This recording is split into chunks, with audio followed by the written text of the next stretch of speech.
आज मैंने अपना दूसरा कोरोना 19 वायरस के अगेंस्ट जो वैक्सीनेशन है उसका दूसरा डोज लगवाया कोवैक्सीन का। और मैं आप सब लोगों से निवेदन करना चाहूँगा कि ये एक वैश्विक महामारी है जिसमें बड़ी संख्या में हम लोगों ने अपने लोगों को खोया है और दूसरी लहर में ये बड़ा घातक रहा है और ऐसा माना जा रहा है कि तीसरी लहर और घातक होगी, जिसमें हमारे 14 वर्ष से छोटे बच्चे हैं, छोटे छोटे बच्चे हैं, उनको होगा। पहले तो कोरोना की दूसरी लहर में हम लोगों ने महसूस किया कि ऑक्सीजन की कमी थी। हम लोगों ने पर्याप्त व्यवस्था ऑक्सीजन सिलेंडर्स की कर ली और सारी चीज़ें कर ली, लेकिन जो तीसरी लहर है उसमें सीधा लोगों की किडनी ख़राब हो रहे हैं, लिवर ख़राब हो रहे हैं कोरोना 19 के कारण। तो अब इसका एक ही उपचार है कि हम वैक्सीनेशन कराएं। मैं सभी साथियों से निवेदन करना चाहूँगा कि जिन्होंने अभी तक वैक्सीन नहीं लगाया है, जो 45 वर्ष से ऊपर हैं, वो तत्काल जाके अपना पहला डोज लगाएं और उसके बाद उसका दूसरा डोज लगाएं। और जब वैक्सीनेशन कराने जाएं तो अपना आधार कार्ड और स्मार्ट कार्ड जो भी उनका है उसको जरूर लेके जाएं ताकि उनका वैक्सीनेशन तुरंत हो सके। जो 45 से 18 के बीच में लोग हैं, जैसे ही छत्तीसगढ़ सरकार को इंजेक्शन डोज केंद्र सरकार दे देगी तो उसका वैक्सीनेशन भी प्रारंभ होगा। लेकिन मैं नवयुवकों से कहना चाहूँगा कि अगर हम अपने देश के भविष्य को, अपने भविष्य को मजबूत करना चाहते हैं तो वैक्सीनेशन ही चारा, उसके अलावा कोई चारा है नहीं। मैंने क्षेत्र में बहुत सारी चीज़ों को सुना, बहुत से लोगों को देखा, कुछ बातें लोगों के दिमाग में हैं। कुछ बातें ऐसी हैं कि यदि हम वैक्सीन का पहला डोज लगाएंगे फिर दूसरा डोज लगाएंगे, इस बीच में अगर हम शराब का सेवन करेंगे तो हमारी मौत हो जाएगी। ये पूर्णतः गलत बात है। ऐसा कोई घटना और कोई ऐसा वैज्ञानिक आधार नहीं है।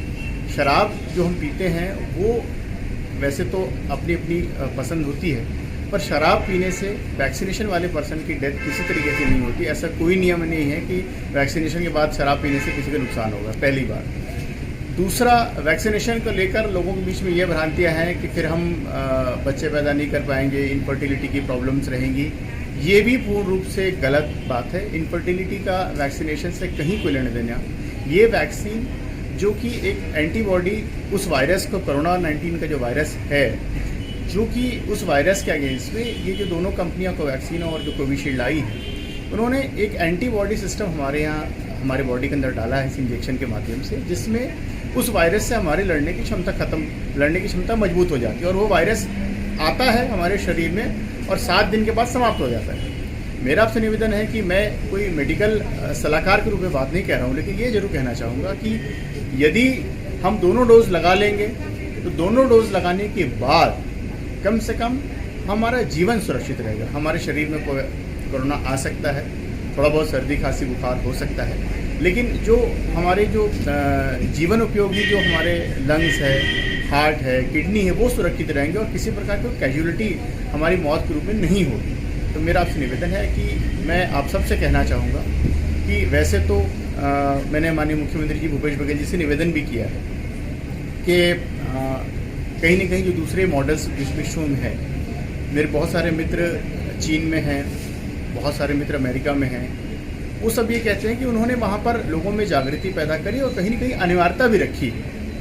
जैसे अमेरिका में, चीन में पेट्रोल पंप में, गैस एजेंसीज़ में, डिपार्टमेंटल स्टोर में, मेडिकल शॉप्स में जब आप जाओगे तो आपको सर्टिफिकेट दिखाना पड़ेगा कि भाई आपको वैक्सीन लग चुका है, ताकि दूसरे लोग सुरक्षित रहें। ऐसी कुछ अनिवार्यता हमारे यहाँ भी करनी पड़ेगी। और मैं तो समझता हूँ कि सबसे बड़ा जो हमारा केंद्र है, जो हमारे देशी और अंग्रेजी शराब की दुकानें हैं, कम से कम वहाँ तो ये अनिवार्यता कर दी जाए कि जो आदमी शराब दुकान पे शराब लेने जाएगा उसको दोनों वैक्सीन लगी होनी चाहिए। इसका प्रमाण पत्र सर्टिफिकेट लेके आए या अपने मोबाइल में उसका मैसेज दिखाए और उसके बाद ही उनको शराब दी जाए। और सरकार की जितनी भी योजनाएं हैं, जितनी भी योजनाओं में जो व्यक्ति लाभ उठा रहा है, उसको अपने दोनों वैक्सीनेशन दिखाने चाहिए और वैक्सीनेशन दिखाएगा उसके बाद ही सरकारी योजना का लाभ दे। मैं समझता हूँ उसमें कोई बुराई नहीं। कोई एक व्यक्ति अपनी बेवकूफ़ी, अपनी नासमझ के कारण बाकी पूरे समाज को ख़त्म करने की साजिश नहीं कर सकता। यदि सरकार लाभ दे रही है तो सरकार को अनिवार्यता करनी चाहिए। और मैं स्पष्ट रूप से कहता हूँ, यदि किसी को बुरा लगता है तो वैज्ञानिक आधार पर जब हम ये तय कहते हैं कि गरीब आदमी के पास अगर खाने की व्यवस्था नहीं है तो हम उसको अनाज की व्यवस्था अगर कर रहे हैं तो गरीब आदमी को जीने का भी अधिकार है, तो उसकी वैक्सीन की व्यवस्था होना जरूरी है। यही मेरा संदेश है। अपडेट पाने लाइक, शेयर, सब्सक्राइब करें और बेल आइकन प्रेस करें।